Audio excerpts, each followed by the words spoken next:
Tangu ifweni banabilaka totelema kwete tokangola Congo. Ya surete bandeko banabilaka ngonga na biso beti oyo toye kwete topesa bino basango nini ezali koleka na mabele kolo Congo. Losako na oyo nyonso abel mi pemene tando ya muke kwete ayoka nini toele bino na mokolo na lelo. Ya solo bandeko bolimbi solekisi mwangonga tozakena mwa problème ke technique. Oui. Bokoyoka ampli oye bimisaka son ya makasa lokito moyen ezrate ponaba oye bakobenga biso son ekozala na se bolimbisi to bundani nango po ete to résoudre yango esali mwa matata yango to bi vomie ata na lolako ya ngai moko obo mesana koyoka na kobelela yango na makasi mais bandeko oyo nyonso bakobenga bokoyoka son na bango ekozala na se bolimbisi mingi. Vraiment, ils ont un caprice technique. Ça peut arriver na niveau ya ampli et ça le biso moi zunguluke moyen son wana le kitoboyo kango ya ba baton so benga son na bango ekozalance. Voilà bandeko bana somi ekolo Congo to yaka po eteto informer bino maima lekaki ko banda lobi na butu na mukolo ya moyi lelo. O manso eleki to epete te informer bino nini ezali ko salama oyo ezali ko ya na mabele kolo Congo. Losako na oyo nyonso ate abel pemele tandwa muke po ete ya yoka nini to ele bino na mokolo na lelo.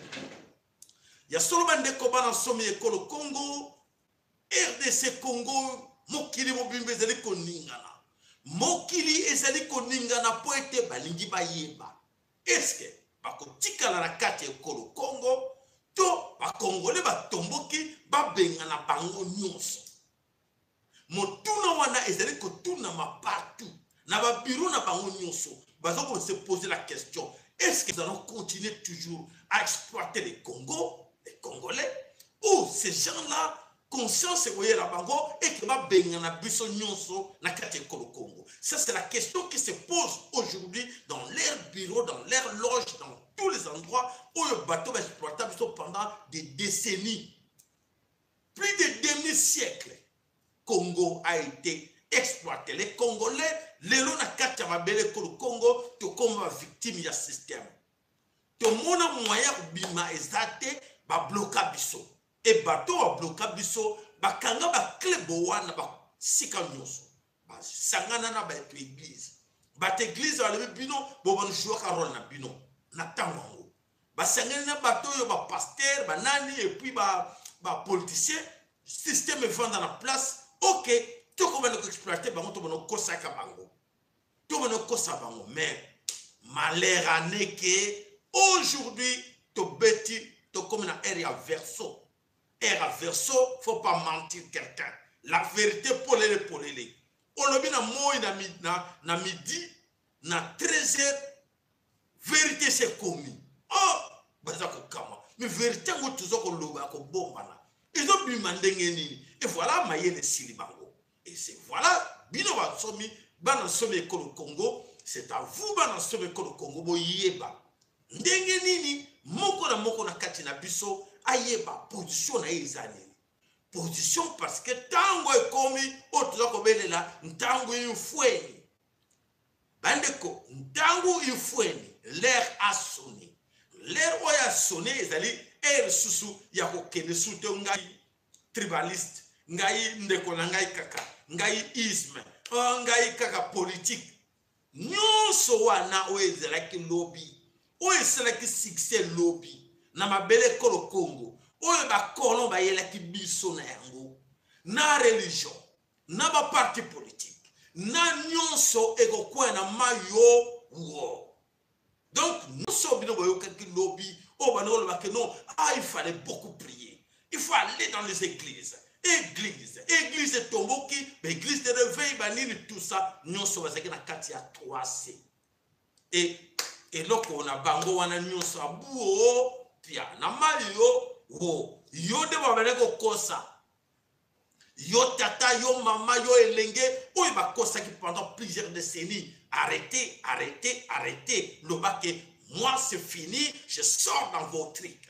Il faut sortir dans cela. Sortez là-dedans. Arrêtez d'être toujours dominé par les autres. Quand est-ce que vous comprenez en gros? Il est temps pour nous que non, ce temps-là est fini. Tant wana oyo, il y a le kuta, il y a mafia, il y a démagogie, c'est fini. Maman tata oyo katobela kabino ba mama qui pamvita, ba mama na biso tobele la ka, ba mama tango na bino ekoki. Tango ekoki na bana na biso, surtout bo tozana kati ya Occident. Tango ekoki yebaka ko se préparer, comment je dois rentrer chez moi parce que awa mambu mabebele. Mambu mabebele awa boza komona, o bazon di mabiso c'est bon. O bazon mona tout ça va aventure. On vous dit mambu masobele, mambu mabebele. Et loko moko et ko marcher de sous awa te, c'est fini.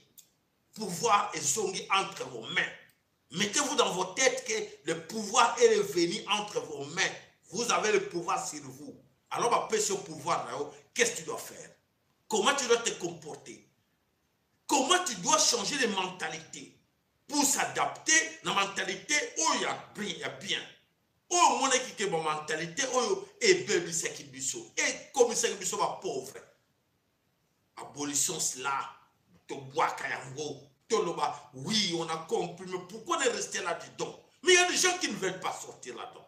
Beaucoup parmi nous, non, on préfère rester là attachés. Attachés dans nos cordes, attachés dans nos chaînes. Restons là-dedans. Ah, Moïse Katumbi, Moïse Katumbi. Comme ça, Moïse Katumbi, c'est le cheval à Kangibino Basinga. Maboko Kangama. Oui, allez-y. Oui, yemo continue à biso. Hey, maman, tata, suka na wapi, ntata nzambi ya mpungu tulendo, ba confondre bino nyonso, makamuna bino nyonso, esili ekwei na mai, ekweya na mai, et puis lelo, mingi ba ebiteke, pouvoir na bango nyonso, esili. Voilà mande koma na some kolo kogo tobele la kanibo tata nzambi ya mpungu tulendo, tobele la mama kipa mvita, tobele la kamvulusi kimbangu matondo opesa kibiso chaîne oyo bandeko bazana posa bayoka nini toyeli bango lelo matondo na bino nyonso abonné na biso et tout cela qu'est-ce que nous allons demander aux autres bienvenue pour ceci c'est pour la première fois n'hésitez pas de vous abonner sur notre chaîne VPK la voix du peuple Congo le Laka Mvulusi la chaîne qui vous informe il y en a plus deux. Il n'y en a pas, il n'y a qu'une seule chaîne sur YouTube. C'est VPK, la voix du peuple Congo, la chaîne qui vous informe. La vraie information. Nous, on ne marche pas nos mots. On ne passe pas tout autour du pot. Que nous, on l'église, le milieu du village, après, on a quelqu'un. Ah, mon cher, on a un bon qui bangwa. On a un cosa qui bangwa. Après, ça, allez. Après, c'est enveloppe pour cosa qui bidon. Nous, on n'a pas besoin de ces enveloppes-là. Tous on a besoin de salaire. Qui va nous payer? Nous sommes des millionnaires. Il faut voir le bagage que nous sommes des millionnaires. Biso to dirige mo kili mo bimba oyo. Ba tata ba maman ba ndeko na lebeli bino ke boza ba millionnaire. Congo ya lobby et ko dirige mo kili mo bimba. Et voilà. C'est pour cela que je vous demande de changer votre mentalité. Avoir ma mentalité ba dirigeant. Mentalité à bateau ba royate que oui, c'est bien bon de rester avec des étrangers. On ne refuse pas. Mais si ces étrangers-là viennent pour nuire le Congo, il faut dire niet. Tu viens chez nous, il faut être en ordre parce qu'on a vécu ici. On sait comment la loi ou les lois de ce pays ou d'autres pays, au pays d'accueil, et marchaka. Donc c'est à nous aussi de faire tout que banana biso peut pas bénéficier na bomengo oya mabele koloko ceux qui vont bénéficier na ngote parce que c'est là qui égoïsme égocentrique oya yo nanga na bawe bazako na bakanisa ke bango baza ba maître ya masolo nzoka te bazaki ba ndoki regarde là nous sommes arrivés aujourd'hui pays par terre il y a pas de dirigeants pouvoir dans la rue o bakanisa ke tourne na bango baza d'ici ba beta ke tolo tourne abise koki. Où vous êtes maintenant? Tout n'a bien envoyé coquin qui wapi. Voilà bande comment on somme que le Congo ya sore que to bandi actualité na biso. Bon moni na titre que la FARDC a refusé catégoriquement. Balobi tokoro bundisa bandeko na bisote ba autochtone l'armée nationale du peuple Congo wana ezolekama wapi ezolekama na kati ya Kisangani na kati ya Kisangani ba FARDC baza conscient et veille moko yeli bango balobi non franchement ces gens là vont mentir biso ils sont les étrangers ils nous demandent d'aller combattre nos frères voilà balobi pas question de drapeau blanc na kacha Kisangani bandeko o baza kuna balobi bakobunda te bazu ba minduki ba tourner soki yo ye ruberwa allez-y va là-bas okomona ne bako papulo masasi donc ba ruberwa bango nyonso balobi non vous nous avez menti balel bandeko ba comprendre que ruberwa Kabila ba bisengimana ba bango mentir bango et yo na kata Kinshasa t'attends quoi pour comprendre comme les autres ont compris, Nakata Kisangani, Nakati à Kilomoto. Partout là-bas, les autres ont compris qu'il est quand même beaucoup Nakata à Baraka, à comprendre à lui, non, et ce sont des étrangers. Mais non, ce n'est pas possible. Mais pourquoi on est resté longtemps avec eux? Et maintenant, ils ont compris qu'ils sont des étrangers. Et voilà, bravo. Bravo à vous, autochtones, qui étaient encore dans cette FARDC. Et vous avez compris. Bravo à vous. Et voilà, on demande aux autres d'emboîter les pas. L'air est là, l'air est grave. Et que, biso nous sotote de matolo bake, non, tous aux côtés de matolo bundela, mboka na biso, totike le bana na biso, héritage l'eau comme un lame. Voilà bande koba na somme Congo. Voilà to bandi na sujet les bosso na kati actualité na biso, sujet les bosso ya mukolo na lelo, ndenge tolobela kibino. Kilomoto affrontement ezali na kati ya Kilomoto oto kisebino ke ezali konginda na kati ya Kilomoto bande kona biso la FARDC de sebinawa balobi non bobi Kilomoto sike ezali balobi non bako bunda na ba frère na bangote bravo wapi na kati ya Kilomoto oyo ba bande ko bunda affrontement ezali makasi na ba FARDC na ba tuti Batucho batiaki wana babundi sengi bandeko na biso quelques fois de son compromis ça sont des touti et voilà babaloki na bango balobi non arrête et voilà to bani ko récupérer ba terrain wana nyonso na Kisangani lo sebebeti na Kisangani bayoki déjà que kuna bandeko ba comprendre que non c'est une erreur comment nous sommes là autochtones na kata FARDC mais bazo bundi ça to que bundi ça bandeko na biso nos frères. Les gens qu'on appelait Maï aujourd'hui, l'armée nationale du peuple Congo. Comment nous allons aller combattre nos frères? Voilà, bravo, les gens ont compris. Beaucoup parmi eux ont compris. Bravo à vous parce que Wanezali lo seba ya mbuluzi Kimbango. Kimbango a sifflé binalobi. Il est temps. Bobaluke la bango. Partout aux ali na kata kwenye stua RDC na kwenye aux ali baluke la bango. Plus question yo soldat oyozaï, vrai soldat autochtone. Moi, dans le Congo, Bantu, ok, Bantu, ok, oza Bantu, oza Bantu, oza mundu kinayo, oske na service à tout, ok, non, on a que le bon, ça que le bon mabande kolangai, papa to bisaki bino, maman to bisaki bino, oya ko meka, koza mundu kinaye, ke acha mona côté, ya autochtone, ba oya armée nationale du peuple Congo.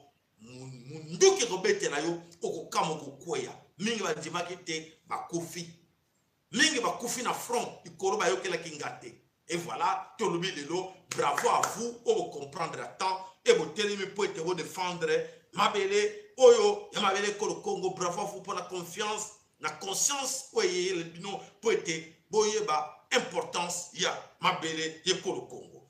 Voilà Congo central dans la préparation dans les préparatifs. Congo central, bande kobaza Komilengele. Komilengele, d'ailleurs, l'appel a été lancé pour vous aussi. Na kata Congo central. Quelques FARDC, oya touti, wazan zinga na bino. Mettez-vous debout na kata Congo central, na kata ouest.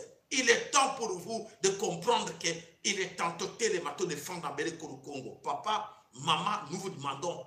Vous, vous avez le téléphone. Je pense que beaucoup Congo. est-ce que conscience nous a tranquille? Quand tu es là au service de tous qui sont étrangers, conscience nous a tranquille. Quel est le rôle que tu es en train de jouer? Aujourd'hui, les prostituées en politique, ces prostituées en politique, en cravate, le Kourouna, en cravate, n'a qu'à parlement, accepter une toute mora bimi à télémi à lobby. Oui, 5e langue, c'est le Kinyarwanda. Waouh! Incroyable, mes frères. Incroyable, mes frères. Dis-moi, est-ce que Bino va produire ce qui n'a qu'à parlement wana? Ceux qui vont encore la Bino, va télémi, va yoki que Bino va autoriser une 5e langue que Bango, va yeba tiangote. Est-ce que vous pensez que le Kanmabela n'a pas que non? Vous savez, Tobo, tu comme la 5e langue nationale. Quelle langue nationale? Kinyarwanda. Mais quel Kinyarwanda? Ça vient d'où? Comment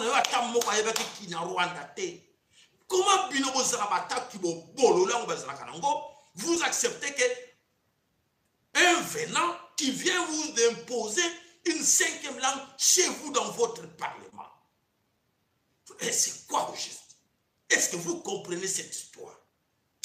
Voilà, on va trouver que tu pardonner Binoté. Ma bon, vous sera Congo, tu pardonner Binoté.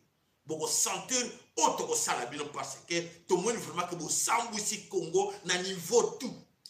Vous sentez Congo na niveau 0. Mais heureusement que Nzambe a porté Nzakomba à Congo Mungali a permis à l'objet que c'est fini.